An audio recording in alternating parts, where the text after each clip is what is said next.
freedom. We take the battle to them. Siema, z tej strony Optimus i dzisiaj sobie omówimy najnowszy patch note, który został rano przedstawiony, a nie będę to przerabiał sam, bo będę tutaj to przerabiał razem z Taczką. Siema Taczka. Witam wszystkich. Jeżeli ktoś Taczki nie zna, to jest jeden z króli z Królestwa 3025, sorry, bo tych królestw ostatnio jest, tyle mi do mnie pisze, że mi się mieszają te niki, znaczy niki Królestwa. Przeważnie zawsze nagrywaliśmy z Pretolem, Pretol dzisiaj niestety nie dał rady, więc dzisiaj ze mną jest Taczka. Fajnie, że Taczka jesteś, że zgodziłeś się nagrać, tym bardziej jak wiemy jesteś w delegacji, więc znalazłeś chwilę na nagranie tego odcinka. Bardzo fajnie. No i tak, pewnie przeglądałeś już coś tam, jeżeli chodzi o aktualizację? Coś tam przejrzałem. Coś tam Parę przejrzałeś. mi się podobało, parę troszeczkę zdziwiło, ale zobaczymy jak to wyjdzie. Ogólnie zaczniemy tak, no ogólnie aktualizacja 1.0.84 Srocze Pieśni na polski, ona będzie wprowadzana na serwery 30 lipca, tak jak tutaj widzicie, lecz ten cały event przypuszczam będzie parę dni później, tak jak to w ostatnich miesiącach bywało. Ogólnie to jest pierwsza seria wydarzeń Święto Queer, czyli leżymy na trawie, nad jakimi tańczy z gwiazdozbiorami, Luta i Orła, w bladym księżycu, jak jakiś romans się tu zaczyna, ale ogólnie przygotowali event, gdzie będą wychodzić różne wydarzenia, między innymi modlitwa Esmeraldy, którą dobrze znamy, w ostatnim czasie ona została poprawiona, już zamiast złotych głów dostajemy po prostu te złote skrzynki, no i kolekcja Esmeraldy, czyli ogólnie jeżeli to będzie to co było tam chyba miesiąc temu, to jeżeli ktoś ma rubinki, jakieś tam pakieciki ma zamiar kupić, to jest jeden chyba z lepszych eventów, żeby w tym momencie zebrać sobie jak najlepiej no, materiały do giru, bo tam leci, jak dobrze pamiętam, to będzie chyba dużo tych skrzynek legendarnych, jeżeli chodzi o materiał, więc warto tutaj w to zainwestować. Klasycznie jest wojna na ruinach, tocz walki na pradawnym polu bitwy, szukaj zaginionego skarbu. Ja ogólnie lubię ten event, ale ten event pewnie, jak Taczka, ty też grałeś, ten event bardziej jest taki, gdzie też dużo od szczęścia zależy, prawda? No pamiętasz, jak się biega i zbiera tych wszystkich armii, żeby to zwiększyć. No? Tak, no ja też szczerze powiedziawszy, aktualnie nie grywam tego, jak to wychodzi, no bo wiem, jakby to powiedzieć, no się mi nie sprzyjało, tak bym powiedział. Ale Bardziej się ufniosem dostaje, a człowiek dalej się łudzi, że te główki, bo tam główki bodajże. tak, tam masz za wygrane główki, tak. Za zadania, no. Ja przeważnie dążę do tego, żeby zrobić daily. Nie przyciąga mnie to. Ja przeważnie dążę tam, żeby zrobić daily, bo to tam trochę tego jest. No i czwarty punkt, który tutaj mamy, no to mamy zabójczy pościg, czyli to, co już przerabialiście, to, co macie u mnie też filmik na YouTubie, gdzie lecimy z wyścig z czasem, zbijamy barbarzyńców, ile najbardziej zdołamy, więc jeżeli ktoś nie wie, o co chodzi, to u mnie na kanale jest, jakby tak powiedzieć, filmik z tego, jak lecę tutaj, jak z najlepszym, żeby osiągnąć wynik, jeżeli chodzi o zabójczy pościg. Tym razem mam nadzieję, że zrobimy jedyneczkę. Ostatnio jedyneczkę nie zrobiłem, bo niestety kolega, który zespenderował bardziej, jeżeli chodzi o marsze, po prostu jak my wchodziliśmy w KVK, to ten event się pojawił ostatnio i on mnie tak zrobił mi szachmat, że kolega po prostu miał 6 marszy, ja miałem 5 i nabił więcej tych punktów. Tym razem jesteśmy już jesteśmy w trakcie KVK, gdzie ja już te 6 marsz mam, więc spokojnie tutaj ruszymy ten temat, więc mam nadzieję, że tutaj powalczymy i będzie naprawdę nieźle, jeżeli chodzi o nagrody. No i drugi duży punkt, czy optymalizacja czempionów Olimpii, to jest to, o czym tam rozmawialiśmy jakiś czas temu. Nie wiem, czy Taczka, ty grasz w Olimpię, ja ostatnio tam się troszkę przekonałem i z paroma chłopakami z Polakami z różnych KD gram. Nie wiem, pykasz coś o Olimpię, czy nie? Tak, ostatnio się pykam. Ostatnio zaczęliśmy sobie robić grupki i tak dosyć regularnie staramy się umawiać na dane godziny, jak są mecze i po prostu grywać. No i to jest bardzo fajne. Ja ogólnie czempionów Olimpii bardzo lubię i też do takiego się przedstawiam. Tym bardziej, że teraz będą takie małe zmiany. Przeczytajmy sobie o nich, czyli pierwsze rozpoczęcie nowego sezonu w wydarzeniu Czempiony Olimpii zostanie aktywowany tryb wyrównany. Premie uczestników z technologii, poziomów dowódców i gwiazdki, talenty będą automatycznie wyrównane. Wszyscy dowódcy otrzymają ponadto jednostki, ekwipunek i uzbrojenie na podstawie specjalności swoich jednostek. To jest coś fajnego. Rozmiar drużyn może postępować do starć w klasyfikacji drużyn samodzielnie albo w drużynach 2, 3 lub też 5-osobowych. To jest fajna zmiana. Trzeci punkt aktywności. Walcz w dowolnym trybie, aby zdobyć punkt aktywności za walkę w trybie klasyfikacji drużyny, otrzymać podwojoną liczbę punktów. To też jest bardzo fajne, bo to jest bardziej przeznaczone chyba moim zdaniem dla takich bardziej graczy chyba lepszych w tym Champion Olimpia. To tak bardziej patrzę, że tam oni już mają te składy i walczą zawsze o tą topówkę, więc tutaj będą dostawać więcej tych punktów w tych trybach. Myślę, że to jest dobra opcja. Jeżeli chodzi o już tu czwarty punkt, to rozszerzenie sezonu. Na koniec sezonu gracze uczestniczą w Czempionie Olimpii w trybie klasyfikacji drużyny, otrzymają nagrody zgodnie z średnicą ligą. W przypadku Ligi Mistrzów nad mistrzami nagroda będzie zależna od klasyfikacji na koniec sezonu. Czyli to, co było, nie? Bo tutaj to się tutaj nie zmieniło, bo to było i dalej tak samo to jest rozdawane. No ale jest wprowadzony nowy system reputacji. Widzisz to też? Widzisz? Jeszcze. Tak. Więc Tak, jeśli dopuścisz się w starciu przewinienia, są one opisane w panu zasadami reputacji. Znaczy punkty reputacji za niską reputację może skutkować określonymi karami. Przypuszczam, że to będą jakieś tam ban timery na wejście lub też reputacja będzie ci spadała. Może być, No. może być właśnie, bo teraz przeważnie jak my tak gramy z Tiberiusem, z Czystym, właśnie jak tam sobie pogramy, no to nieraz są tryby, które nam nie pasują, które nam nie idą. Po prostu my nie lubimy w nie grać. No i przerobiliśmy na takiej zasadzie, że jedna osoba po prostu nie przyjmowała. Zaczynało się wszystko od nowa, ale osoba, która nie przyjęła, bodajże nie chcę ci skłamać, ale 3 minuty musiała odczekać do następnego dołączenia w ogóle do lobby. Tak. No ja z tych trybów, które są, czy te mapy, to ja ci powiem, że najbardziej na przykład mi to jabłko nigdy nie siada, jeżeli chodzi o ten. To jest tryb, który my omijamy. Mi jabłko nigdy nie siada i czasem mnie denerwuje kwestia tego łotrzyka, co się pojawia na samym środku. Nie pamiętam, jaka to jest mapa, bo aż tak nie jestem w Czempionie Olimpii jeszcze znany z nazwami map. Złodziejem, tak. Bodajże. Tak, i tam powiem, to jest właśnie FFA strasznie, nie? Tak, znaczy on jest okej, tylko strasznie jest FFA takie, że na przykład bije na przykład 3-4 marsze, czy 3-4 osoby biją, wiadomo, tam na ileś marszy, przychodzi jeden typek pod koniec, uderzy 2 razy, zgarnie ci buffa nara. I wszyscy mają buffa, a tam ci, wiesz, zbijali wszystko, no. My to inaczej troszeczkę rozgrywaliśmy, bo my to robimy tak, że przy końcówce życia takiego złodzieja ktoś uderza uciszeniem. No i przeważnie wtedy wedle, no tak jak ten, no to 90-95% szans jest na to, że zgarniacie, to tak. To też racja. że my go zgarniamy. No, wiadomo, to jest też dobrą rzeczą, że pod tym względem też tak, ale to już zależy od setupu, jak gracie, nie?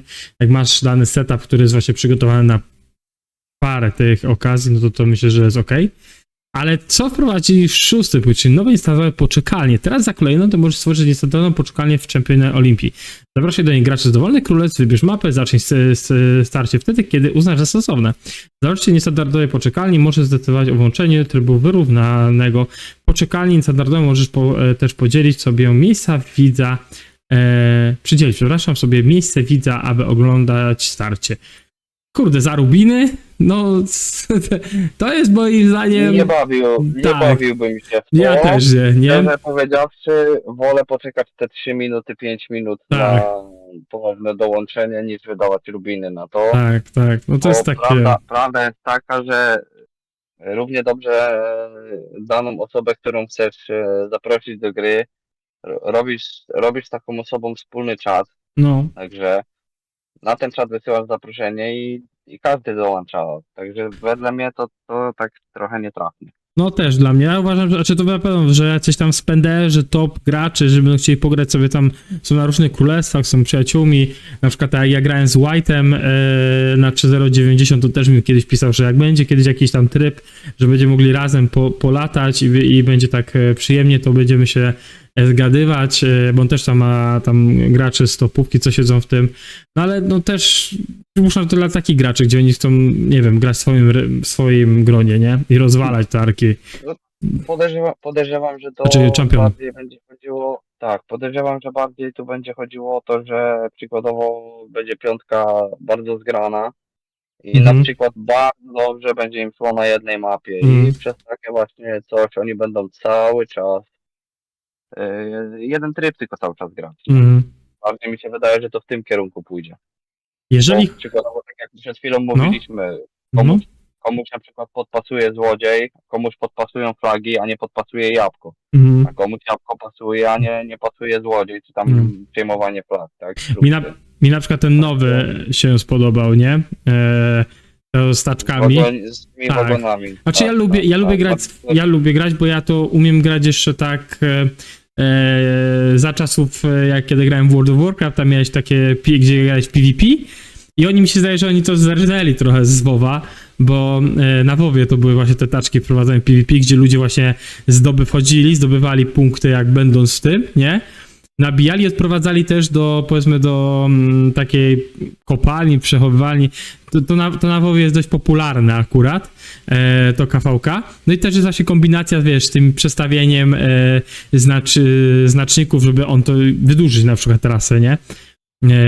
No i mamy to bardzo podobnie na tym nowym z wagonikami, tylko że na World of Warcraft wprowadzali tam jeszcze powiedzmy takie 3-4 buffy, które się co jakiś tam resetowały, można było sobie je zebrać i na przykład albo tam biłeś mocniej, albo przez cały czas się podleczałeś, albo regenerowałeś tam jakieś many. Tutaj to, żeby coś takiego wprowadzić, no to by musieli wprowadzić tak jak runy masz runę masz chyba na jabłku, nie? Że bierzesz runę i tam chyba mocniej bijesz przez jakiś okres, nie? Przez minutę masz zwiększony atak. Tak. Więc tutaj jakby jeszcze jakby coś takiego wprowadzili na tych wózkach, to bym już tak już w ogóle był dopełniony. Mówię, jakbym grał po prostu w Rise of Kingdoms, tylko w systemie z World of Warcraft, nie?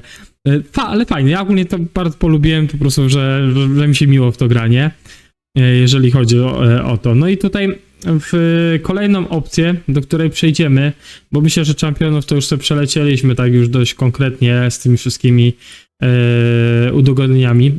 Przechodzimy do trzeciego dużego podpunktu, czyli zmiany w arce Ozyrysa. I tu troszeczkę jest ciekawych rzeczy, bo niestandardowe starcia, teraz za klejnoty możesz stworzyć niestandardowe starcie arki Ozyrysa. Ciekawe, ile to będzie kosztować klejnotów.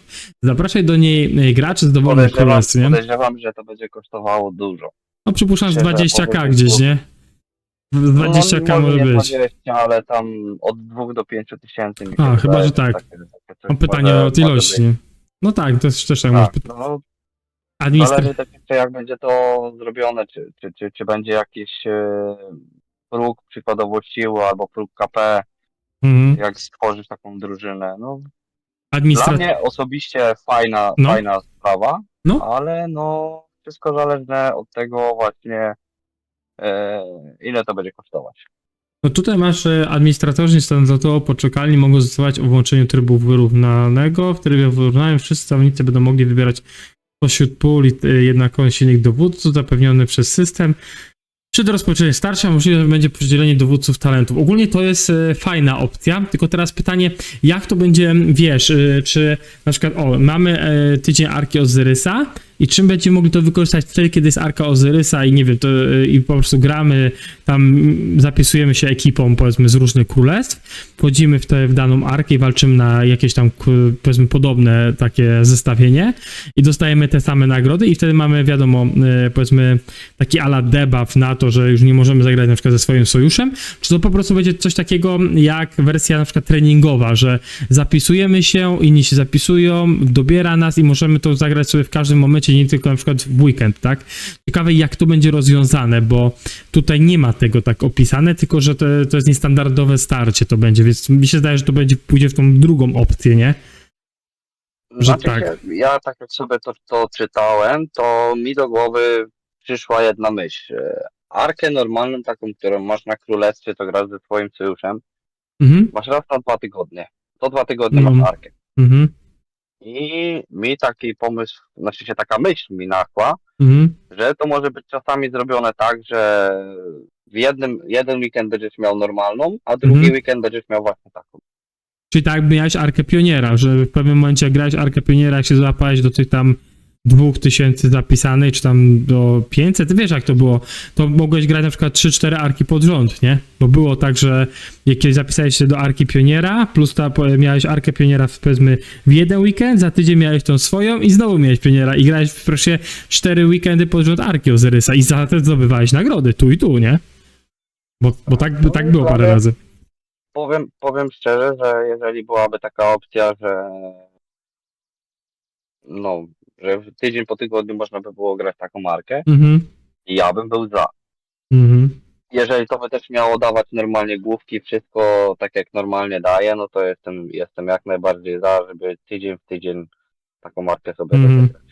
Usprawniona grafika podczas Arki Ozyrysa i powiązanych z nią wydarzeń aktualnie używamy motyw miasta, czyli po prostu nie będziemy mieli wszyscy takich samych budynków, tylko po prostu będziemy widzieć tak jak na KVK i na Kingslandzie nasze po prostu miasta na naszych motywach.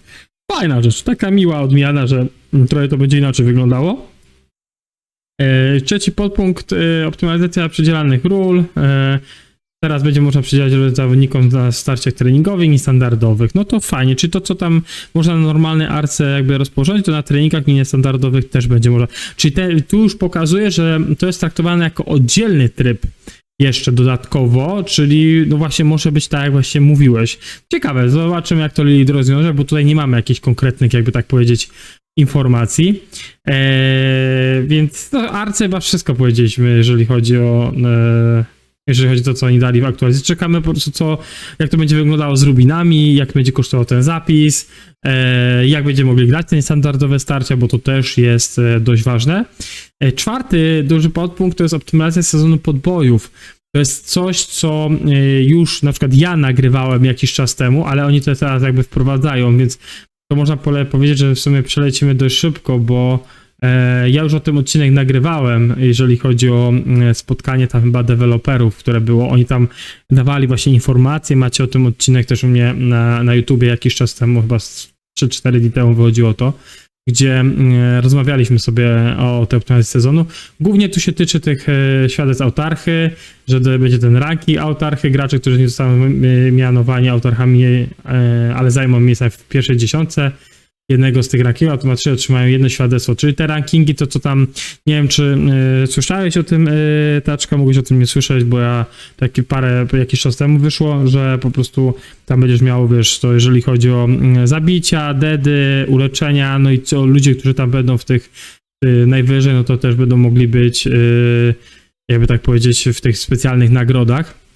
Fragmenty świadectwa, nie otrzyma świadectwa autarchy, możesz za ukończenie nowego wyczynu bojownika o autarchę zdobyć jeden fragment świadectwa autarchy. 3 takie fragmenty można połączyć świadectwa autarchy.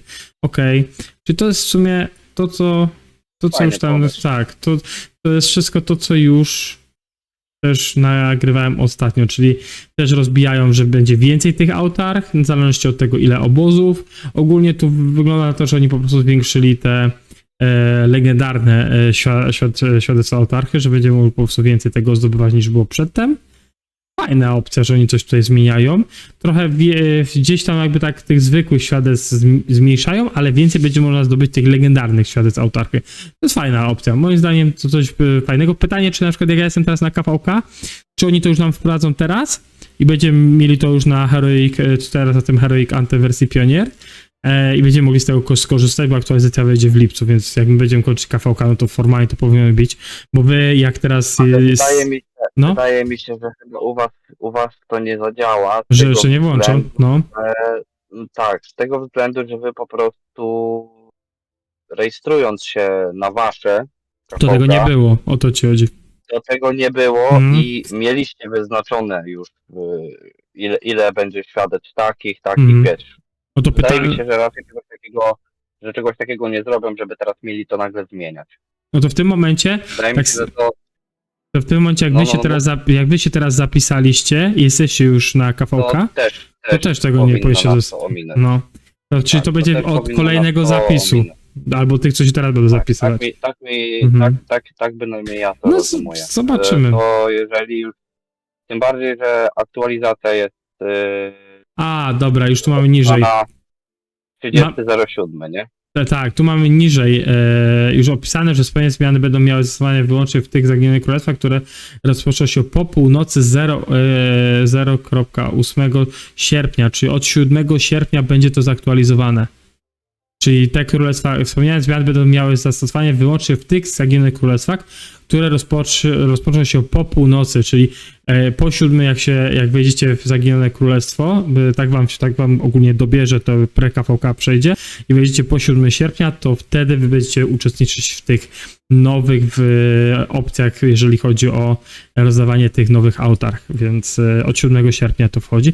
I przy okazji chyba podali od razu datę, gdzie wyjdzie chyba ten event, który tam u góry, albo dzień, 2 przed tym, więc tak może być, bo one się lubią zgrywać. Tak, bo one lubią się tak zgrywać, więc już mniej więcej tą datę możemy tutaj już sobie jakoś brać na target. Trzeci podpunkt, który mnie tutaj tak zaciekawił, zoptymalizowanie Zaginiony Kanion w sezonie podbojów, w którym Zaginione Królestwa wystartują pionierska wersja, w niektórych Zaginionych Królestwach wystartuje pionierska wersja tego wydarzenia. Zasady dotyczące oddziałów. W Zaginiony Kanion można teraz rozmieścić 6 oddziałów. Każdy z nich zostanie automatycznie zapewniony systemem jednostki T5, a bazowy limit zostanie zwiększony do 150, teraz chyba jest 130, tak mi się zdaje. Mogę się mylić, ale zaraz zobaczymy, czekajcie. Już to zobaczę, jak to wygląda. Teraz mamy ile? Nie wiem, czy ja teraz wejdę, bo... aha, bo nie mam tych. Ale chyba teraz jest 130. Czekajcie, wejdę tylko w obronę. Ale zaraz tu będzie spoiler, jak ten... Teraz jest... Teraz jest, w zależności od tego, jak masz ten, jest 105, no chyba, że masz większe PZ-a, większy PZ, no to wtedy masz tego więcej. No to tak, no to nie, no to będzie tego dużo więcej, jeżeli chodzi o ilość jednostek. Fajnie, moim zdaniem bardzo fajna opcja pod tym względem. Nie wiem, jak ty uważasz, ale ciekawa rzecz. Ciekawa. Wiadomo, że dla super tych lepszych kont to jest zarąbisty temat, bo wiesz, 6 marszy z girem złotym. Jeszcze bardziej będą ciorać. Tak, jeszcze będą bardziej ciorać. Tak. Już i tak z 5 marszami w Zaginionym Królestwie po ponad 3 miliony punktów, już nieraz nam się trafiła taka osoba. No teraz będą o wiele mocniejsi. Tak. No i teraz jeszcze dodali linie wskazujące cele poszczególnych oddziałów w tym zaginiu, czyli mniej więcej będziesz widział, jak oddziały idą i jak biją, w sensie liniowo, jak to się nastawia na dany target. Też ciekawe. No tak masz, wiesz, linię, jak puszczasz na złoża, albo na przykład jak puszczasz dany teren, gdzie on ci marszy, więc myślę, że takie podobne linie też będą widoczne na tym Zaginionym Królestwie, czy Zaginionym Kanionie, przepraszam. Więc myślę, że będzie to ok, nie? Czwarty podpunkt. Nowe narzędzia rejestracji do domen. W trakcie przydzielania miejsc w domenie Zaginionego Królestwa król może rozpocząć okres rejestracji, umożliwiający wszystkim graczom w królestwie wybrane domeny. Po zakończeniu okresu rejestracji król może bezpośrednio zastosować wyniki w odniesieniu do składu domy królestwa w Zaginionym Królestwie. Okej. Czyli coś nowego wprowadzają, gdzie król już będzie miał chyba tą troszkę lepszą kontrolę nad tymi domenami. Tylko pytanie, czy nie wprowadzą już to, wiesz, nie wiem, czy czytałeś, Taczka, ale było ostatnio też informacja o domenach, że te domeny będą jeszcze bardziej pokrojone, nie? Że nie... Było 899 kont, tak? Tak, a oni tam ostatnio, no? Do 500 sztuk bodajże, czy do 600, coś takiego. 450. Nie, 450. Mhm. Więc ciekawy, bo także coś tutaj będą. Ciekawe, czy oni to wprowadzą razem z tym, bo wtedy to miałoby sens. Bo jak tam pisałem z jednym ze supportów jakiś czas temu, to oni mówili, że to co właśnie te atarchy, domeny, to oni to wszystko i tak będą wprowadzać, nie? Tak samo jak teraz niedawno wyszedł ten developer feedback, że poprawki KVK 2, 3 i 4, oni też to wprowadzą. To, że oni dają, że myślą, to i tak oni to wprowadzają, nie? To jest przeważnie, jak oni o czymś tam myślą, podoba im się ten pomysł, zobaczą, że ludziom niektórzy też, to i tak to wprowadzają, nie? Więc mi się zdaje, że tam to też wprowadzą. Nie? O tier 6 też mówili przecież i słuch o tym zaginął. No tak, to już racja. Ale nie, te tier 6 raczej nie. Też jakby wyszedł, to mógłby trochę zniszczyć grę, więc na razie mi się zdaje, że to tym bardziej, że już z te piątkami ludzie musieliby zrobić tak, jak ja tam też nagrywałem o ten filmik kiedyś, że musieliby naprawdę jakoś ułatwić ludziom drogę do T5, jeżeli chodzi o, wiesz, czas zdobywania tego i też surowcowo, i też ze speed-upami i tak dalej, żeby tą T6 kiedyś wprowadzić, ale na razie to tym sobie głowy nie zaprzątajmy. Idziemy do podpunktu 5. Optymalizacja wyprawy po kryształy. Usunęliśmy codziennie wyzwania, dostosowaliśmy liczbę PD zdobywanych za wyznawanie tygodniowe, tak aby łączna liczba PD uzyskiwana w wyprawie po kryształy pozostała bez zmian.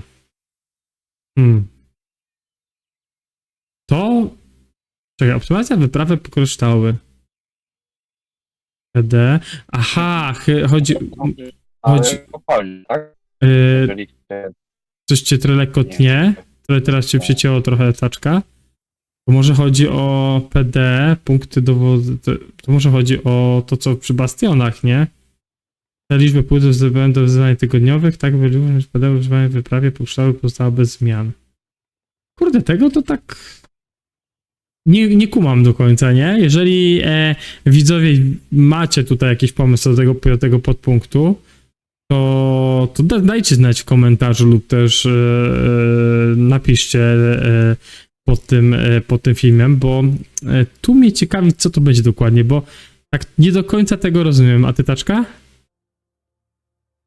Taczki? tak, kurczę, No? nie. O, coś cię lekko Coś cię, kolego, lekko przycina. Chyba te internety. Chyba te internety. Niestety, to nie No niestety, Taczka nam przycina prawdopodobnie praca zdalna, internet i czasem daje popalić, nie? Jeżeli chodzi o to. Nie wiem, czy tam, Taczka, sobie to resetujesz w międzyczasie. Ja tutaj będę omówił akurat taki prostszy temat dotyczący poprawek, które wprowadzili. Jak będziesz już ogarniesz, tutaj znać. Piąte... Jeszcze cię przycina. Piąte mamy, widzicie, mamy nawet teraz problemy techniczne. Piąte, inne poprawki, czyli dodaliśmy kilka nowych umiejętności dla kategorii tank, DPS i wsparcie w kryzysie Ceroli. Czyli no coś fajnego, że coś nowego, znaleźli nowe te umiejętności, naprawdę fajnie, że coś tam ruszyli, no bo już niektóre były oklepane. Faktem, że jak wychodziły niektóre bossy, niektóre tam umiejętności ludzie zmieniali, tam też swoje, na trybie oczywiście legendarnym, swoje umiejętności, no bo niektóry boss potrzebował tam z innego skilla, drugi potrzebował drugi. Bardzo teraz modne było granie ogólnie na tanku tych nowych bossów, żeby jak najdłużej wytrzymać, a też jak miało się dobry gear i DPS, to schodziło. Więc mi się zdaje, że bardzo fajna opcja. Jak tam Touchkins? Net wraca? Czy jeszcze... No. Nie, dalej ci jeszcze tnie. Jeszcze dalej cię. Boże, zresetuj sobie i wejdziesz zaraz i a ja tu w międzyczasie będę leciał dalej. Taczka się zresetuje. No czasem tak jest, że net nam nie pozwala, jak jesteśmy gdzieś w terenie, nie mamy stałego łącza. Nowe funkcje czatu. Udostępnienie dowódców i uzbrojenia. Teraz można udostępnić informacje o dowódcach i uzbrojeniach na czacie gry. Przepięte wiadomości na czacie sojuszu, koalicji, migracji drużynowej oraz standardowe czacie grupowym. Administratorzy mogą przypinać wiadomości, które będą widoczne u góry okna. Bardzo fajna opcja. Jak ten Touchkins? No, powiedz coś jeszcze, bo tak cię lekko przycięło znowu.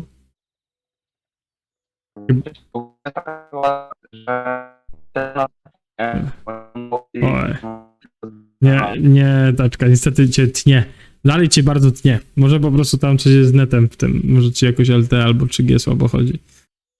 Więc my tu wrócimy jeszcze dalej. Taczka tam będzie pracowała w międzyczasie nad swoim tym netem.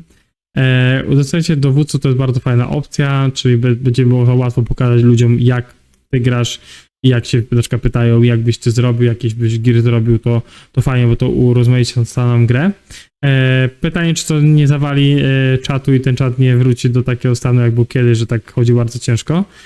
Przypięcie wiadomości na czacie Sojuszu, Koalicji, Migracji Różnorodnej oraz niestandardowej czacie grupowym administratorzy mogą przyjąć wiadomości, które będą widoczne u góry okna.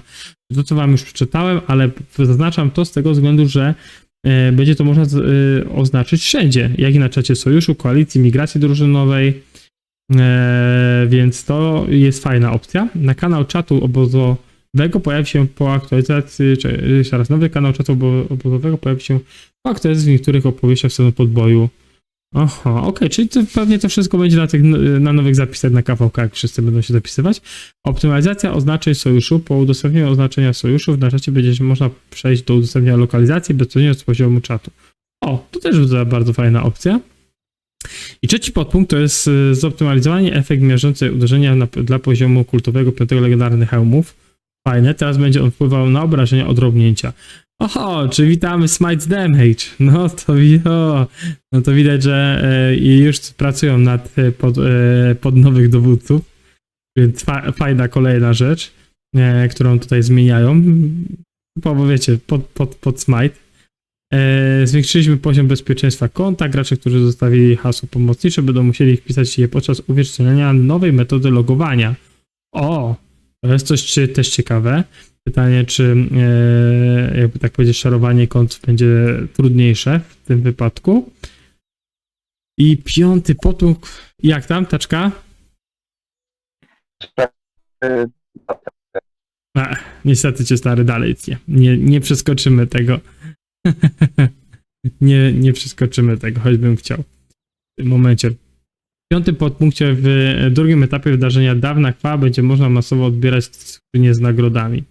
O, też fajnie. To jest bardzo fajne, bo czasem z tymi skrzynkami było tak, że to się szło, jakby tak powiedzieć, ciężej z tym, że trzeba było wszystko klikać. Zoptymalizować efekt technologii sojuszu Dar Natury. Teraz można z niej wykorzystać Zaginioną Królestwie. W takim przypadku nowe punkty surowców nie będą pojawiać się na mapie, ale zamiast tego zwiększona zostanie szybkość zbiorów wszystkich członków sojuszu. Oho, czyli nie będą zwiększać, jakby tak powiedzieć, tego, jak jest na standardowym KD, że zwiększa nam ilość tego złoża, ale jeżeli będziemy szli na to złoże, to będziemy szybciej to zbierać. Fajna opcja. Fajnie, bo będzie można to naprawdę fajnie wykorzystywać i moim zdaniem to jest coś naprawdę dobrego, gdzie ten buff na Zaginionym Królestwie w końcu ma sens. Więc myślę, że to jest naprawdę fajna opcja. Co tutaj mamy jeszcze? W 7. podpunkt dodaliśmy nowe elementy fabularne w kilku miejscach.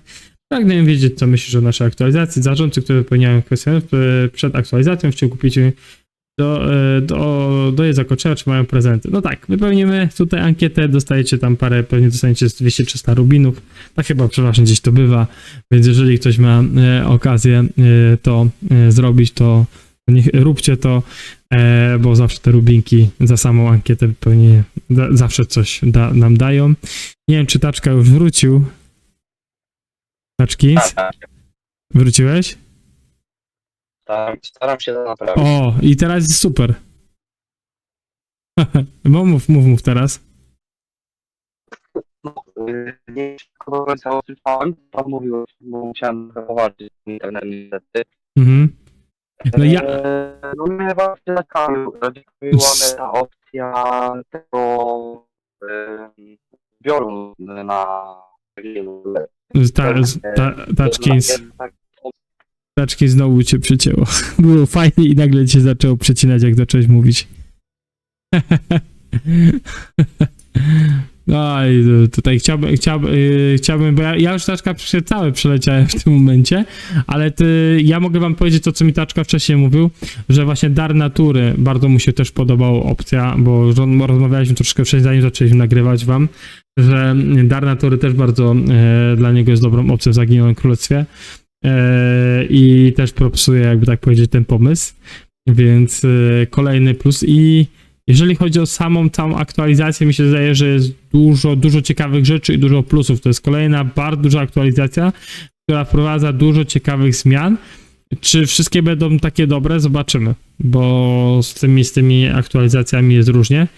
Jak tam u ciebie? Taczka?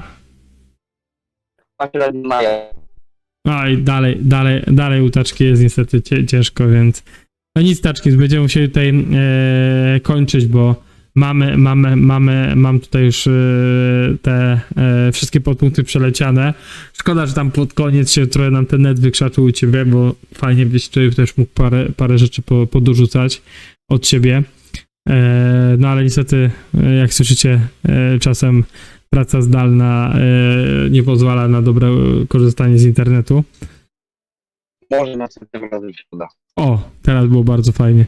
Teraz akurat cię słyszałem. Ale ogólnie co sądzisz o tym patch nocie, jeżeli teraz cię złapie? Co mogę sądzić? No jest kilka fajnych spraw, Mhm. które mogą poprawić grę, no Mhm. ale niektóre, tak jak na przykład Champion Ringu. Jaki? Oj,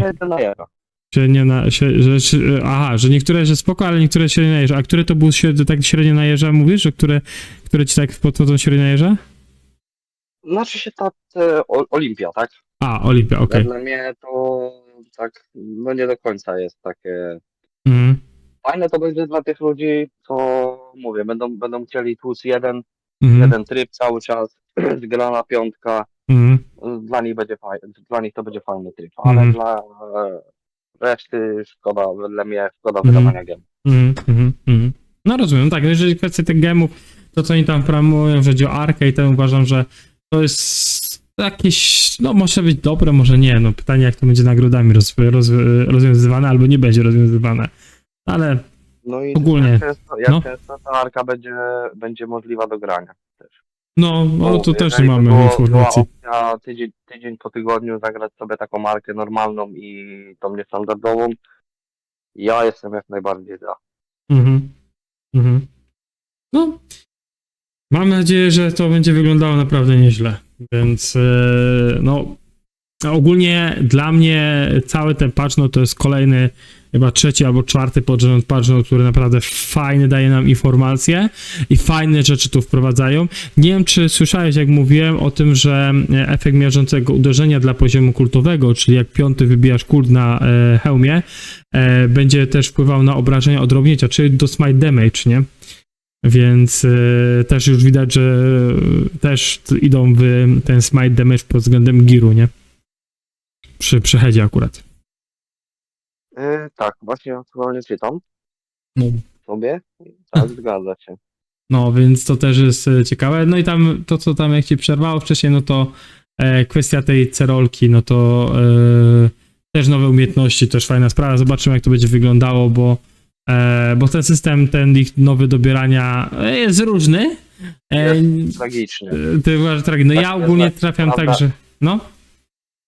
Jak nie masz piątki zgranych ludzi, żeby zagrać najsilniejszy tryb, to dla mnie nie ma sensu w ogóle podchodzić do tego. No ja ogólnie tą cerolkę robiłem z randomami, robiłem też z naszymi. Różnie to było. Ja ogólnie mam taki system, że jak już widzę, że idzie nie ciężko, no to ja widząc tych, co nie ogarniają, po prostu ja ich sobie od razu banuję, bo nie chcę mi się na nich trafiać w przyszłości. A jak zbanuję, to ja po prostu na nich nie trafię. Ale tak robię często, bo niestety dużo ludzi tą cerolkę to myśli, że wejdą, jak w wersję piekło będą bić głową o ścianę i to się samo będzie zabijać. No czasem tak niestety jest. A te niestety te niektóre bossy już wymagają troszkę myślenia przy niektórych afiksach czy tam umiejętnościach, nie? Więc No tak, to się akurat zgadza. no. Więc to jest takie. No to ogólnie ja uważam, że kolejny patch note na plus. Jeden był taki, pamiętam, że ostatni był taki mieszany, ten też uważam, że na plus, że fajne rzeczy wprowadzają, dużo ciekawych się rzeczy tu dowiedzieliśmy. Dzięki wielkie, Taczka, że miałeś chwilkę, żeby tu spędzić ze mną, nawet pod koniec przy tych problemach z internetem się udało to ogarnąć i pociągnęliśmy to jakoś. No i też, że miałeś szansę na koniec normalnie już się wypowiedzieć, że internet cię po prostu nie ograniczał. To jest naprawdę fajnie, że nam na to tam technologia pozwoliła. No i tyle ode mnie. Dzięki wielkie jeszcze raz, że jesteście ze mną. Dzięki, że wspieracie kanał, komentujcie, lajkujcie i przypominam o tym 5. podpunkcie, jeżeli będziecie mieli podpunkcie optymalizacja wypraw po kryształy, ustaliliśmy codziennie wyzwania, dostaliśmy liczbę PD zdobywanych za wszystkie wyzwania tygodniowe, tak by łączna liczba PD uzyskanych w wyprawie po kryształach pozostała bez zmian. Jeżeli wiecie dokładnie o co w tym chodzi, to dajcie, bo ja powiem wam szczerze, że tak się domyślam, ale nie chcę tu siać fermentu, bo nie wiem do końca do czego to tak biją, ale jeżeli wy będziecie wiedzieć, to zostawcie komentarz i po prostu, no, podzielcie się też swoją wiedzą. Dzięki wielkie, trzymajcie się, na razie, elo.